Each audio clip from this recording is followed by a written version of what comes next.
Welcome to TimeOut, everybody. We got Travis here, Dr. Pepper, Coach Zai, and on the audio, we got Ibby. What's up, Ibby? What's going on, buddy? Nothing much. So we're gonna get started with the NBA Christmas games. So to start off, the Bucks rolling the New York Knicks 109-95 at the Garden yesterday. Giannis, however you pronounce that name, 30 points for the Greek Freak. Great game overall. So, what do you got? Dr. Pepper, we'll start with you on this one. I mean, Bucks, it's a game they should win. Knicks aren't very good. They're without their best player, Porzingis. He's out probably the whole year. So, I mean, it's what I expected. Giannis is a great player, and he did what he does almost every night. I think right now he's the top MVP candidate right now, as of right now, just based on his stats. And the Knicks have been irrelevant for a while now. Let's be honest. It's sad to say that, 'cause, they're a very good historic team, and it's good for the NBA when they're good. But as of right now, they're terrible. So it is what it is. I'd agree. It's going to be a rough year for the Knicks. Could be a neck. They got a good coach, though. I like Dave Fizdale Yeah, I like and him what they too. got going on. I can't believe Memphis fired him, but, I guess there's something going on there. But, the Knicks in a few years, I don't know if they're trying to do it quite like the 76ers tried to do it, but, it's not as bad as it was with the Sixers. But, in a few years, the Knicks will be a good team. They'll get it turned around. The Garden will be rocking again. We'll see. Go ahead, Trav. I got a couple takes on the game. I think Nick's side of the ball, we seen Knox have a good game again last night. I think he's been pretty consistent here since he's cracked that starting lineup.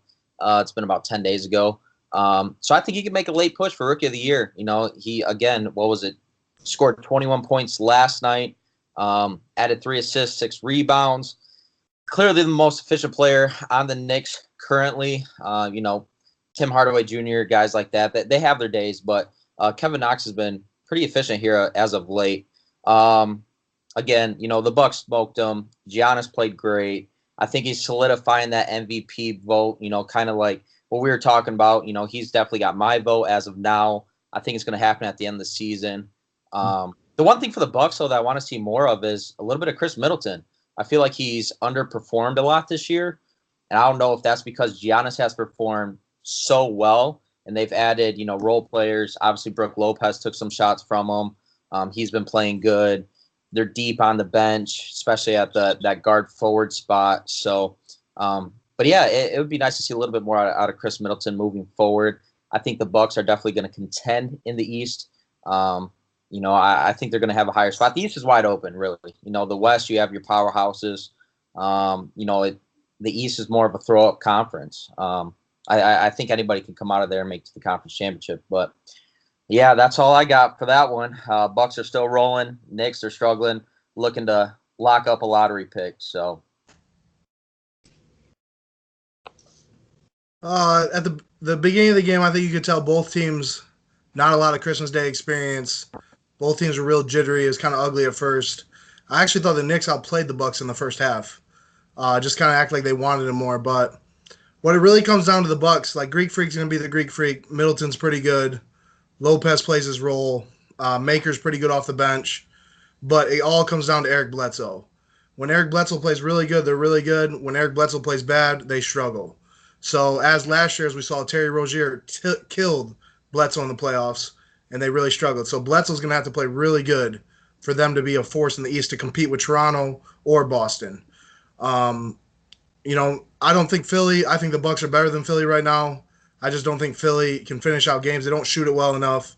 We'll talk a little bit more about that later. But at the end of the day, the Knicks have some good young pieces. I think Moutier has improved a ton. Like, he's playing much better than what he was last year. Hardaway is Hardaway. Knox is going to be a good player. Like, if Porzingis can come back healthy, they're going. The Bucks are the better team. Greek Freak's by far the best player on the court in that game. So the result was the result. But the Knicks are on the upside, And it's just going to come down to how the Bucks can play in the playoffs, really, because now there's expectation there. So that was kind of my take on the game. I think something interesting that I saw, I'm pretty sure it's from this game. Early in the game, Giannis went up for a dunk, and he missed it so badly. He had a wide open teammate in the corner, and it led to a three. And I kind of, at that point, I thought, well, this could be a long game for the Knicks. I mean, they did hang in there, though, in the first half, like Zai said, only down 2 at halftime, but then Milwaukee flexed the muscle in the second half. They pulled away. And again, going on what Zai said, there is expectation for Milwaukee this year, something that, they're not used to. Usually the Bucks are the 7, 8, or they're just outside the playoffs, but now they are right there in the mix of the top teams in the East, and they could make a push for the Eastern Conference Final, if they get the right pieces and they execute things. So I mean, it wouldn't shock me if they get to the Eastern Conference Finals this year. Get by Philadelphia and Boston or Toronto. So we'll see how that ends up. Heavy, what you got? Yeah, as I said yesterday, as far as the MVP picks, I think Giannis is right up there, and I think he showed why. He was just freak athletically. No one is stopping him when he gets full head of steam at the rim. Like I said yesterday, he's just a jump shot away from possibly being the best player in the game. As I think LeBron's in the back end of his prime. And who knows, he could be an injury or two away from his career ending, but different topic for another day. I think the Bucks, they have something to prove. They want to be in that discussion representing the East come June. And I think the other two teams, as you said, Zai, I think is Boston. Kyrie putting up that great performance yesterday, and Toronto. I just think Philly, I believe I heard they're 2-6 against who was it, Toronto and Boston. So I don't know if they still need another piece, but I mean that's hard to believe. They just acquired Jimmy Butler. I don't know if they need to get chemistry down between Butler and Embiid, because Embiid went through that tough stretch. But they got to figure it out and get the chemistry down. But Boston's just not there yet. But getting back to the Bucks, I couldn't agree with you more. To the next point, Zai, is that Bledsoe has to figure out, especially in the playoffs, a way to match either Kyle Lowry or Kyrie Irving. As we saw last year, he absolutely just got dominated by Terry Rozier, and I can't even imagine if Irving would have been playing, he would have just ate him alive and took his heart out.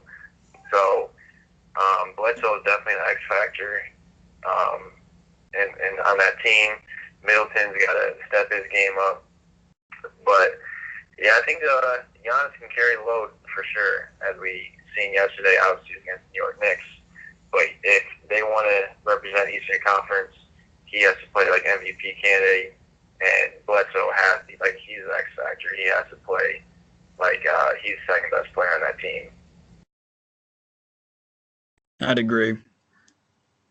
Like you said, Bucks have a bright future, and I do agree with that. Giannis is a jumper away from becoming the best player in the league right now. If they can develop that, with that in time, and I believe they will, and LeBron is on the back end of his prime, and he did get injured. Again, nothing serious, thankfully, but, LeBron's still LeBron, but Giannis is up and coming. So we'll see. Hopefully, he stays healthy and the Bucks can continue on the upward trend here.